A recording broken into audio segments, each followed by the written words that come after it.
Do I have Sit down. Do I have the same rights? You want me to hold you in contempt? Sit down. In that blue chair.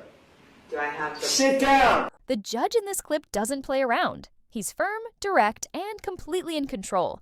When a sovereign citizen tries to challenge him, he shuts it down so quickly you can practically feel the tension in the room. It's one of those moments where the courtroom goes quiet and all you can do is watch as the reality hits.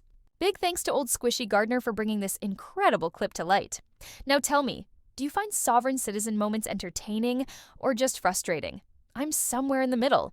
Either way, let's jump into this one. Ma'am. I'm sorry. I'm just trying to get my stuff situated so it's ready.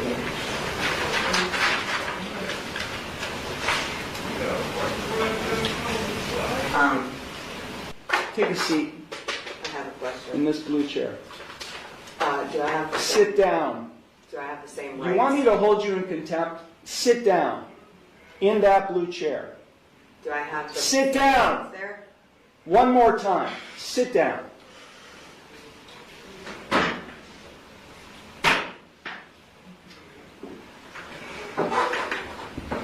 Now you'll answer my questions. Got it? Did you understand all of the rights and plea options that I explained to you? No, I do not understand. Okay. Then I will enter no plea to the charges I filed against you. Well, let me just explain to you. You are charged, and I do have a signature on the citation which shows you've been served. You are charged with one count of no operator's license, a minor misdemeanor subject to a maximum fine of $150 plus court costs. You also are charged with one count of expired plates, also a minor misdemeanor subject to a maximum fine of $150 in court costs. I will enter no plea to these charges against you. You already have a pending. You already have a pending. I object.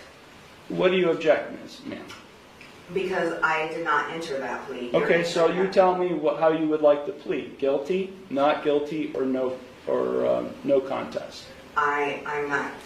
First, I have to correct the standing, which is I am not the ens legis non begeer. I am the authorized agent to the decedent estate.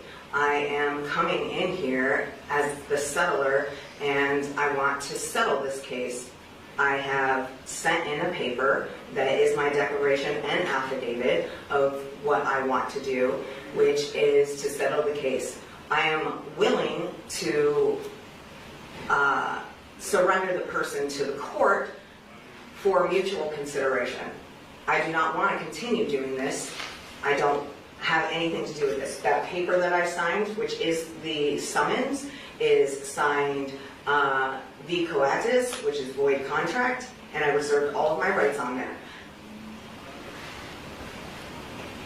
So, is the court willing to give me mutual consideration today or not? I will enter no plea on your behalf to these charges. I've given you 3 plea options to plead. No, I do not recognize anyone in this court. Okay, well, I don't recognize you or the bailiff or anybody else in this court. I do not understand. I will set this case for a bench trial, and we'll get this set. I have the right to a trial by jury. Okay, no you don't, not in this case. Yes. Now these are not jailable offenses, ma'am. You don't have a right to a trial by jury in this case. You already have a jury trial scheduled in another case, but then because you're facing jail time in that case. But in this case, you're not facing jail time, only a fine and court costs. Anything that is above $25 in a court of law has the right to a jury by trial, which is involuntary. Can't be violated, basically, is what it means. So I have the right to a jury by trial. Woman in court who identifies as a sovereign citizen claims she has a right to a jury trial. But let's break it down. The Sixth Amendment does guarantee a jury trial, but only in criminal cases where jail time is a real possibility. In her situation, the charges are civil. She's dealing with things like driving without a license and expired plates. These are non-jailable offenses, so legally, a jury trial isn't even an option. Honestly, she probably would have been better off hiring a lawyer. At this point, it's mostly fines. Not jail time. But what do you think? Is the judge handling this fairly, or is he being too firm? Drop your thoughts in the comments, and let's get back into it. What you've just said to me has no meaning to me whatsoever. So, Great. yeah. So Ma'am, if you don't leave the courtroom, and if you don't go to the clerk's window to get a trial date, I'll have you arrested and hold you in contempt of court. With what contract? There is no contract. I know there's You're looking at the contract. You're looking at the one who's going to be able to, has the authority to be able to put you in jail and I'll hold you in contempt. So let me say it one last time, because we have other cases to handle today. If you don't leave the courtroom and go to the clerk's window and get a trial date, which is what I'm scheduling in this case, I will hold you in contempt of court and I'll have you arrested. So, contempt of court for what? What contempt? For not doing what I'm telling you to do, which is to go to the clerk's window and to get a trial date. You're the trustee and I'm the beneficiary. No, there is no trust relationship here. No, there isn't. I've drafted many trusts, and there is no trust relationship between the judge and you, the defendant. Yeah, because You are not the beneficiary, and nor am I the trustee. Yes. Yeah, that's just not how it works, man. It Not is. how it works. You either go to the clerk's window now and get a trial date, or I'll have you taken into custody now. You got it?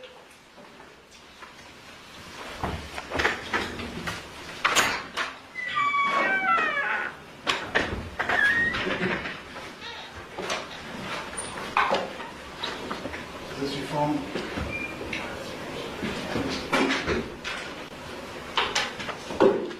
Big thanks again to Old Squishy Gardner for finding this clip. It was definitely one of the more entertaining ones we've seen. Personally, I really appreciated how the judge stayed firm and didn't let the situation spiral. We need more judges like this. Confident, no nonsense, and not afraid to take control when things start to go off track. This sovereign citizen barely got a word in, and honestly, that was for the best.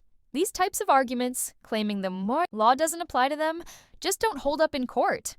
The judge made that crystal clear and even warned her about contempt, which sent the right message. It's important to shut down these distractions early so the court can focus on what really matters. The truth is, sovereign citizen logic has no real legal backing. Courts across the country have dealt with these claims and they never succeed.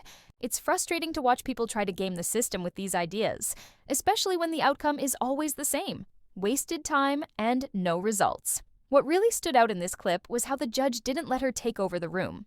He stayed calm, assertive, and totally in control. That kind of leadership is exactly what's needed in these situations, especially when someone comes in trying to challenge the court with made-up rules. So what do you all think? Are these sovereign citizens truly misled, or are they just trying to get out of facing the consequences? It's hard to say for sure. Maybe it's a bit of both. Either way, it makes for some eye-opening courtroom moments. If you enjoyed this video, don't forget to like and subscribe for more content just like this. And be sure to drop your thoughts in the comments. How do you think the judge handled this? Could it have been done differently, or was it spot on? Thanks so much for watching, and take care.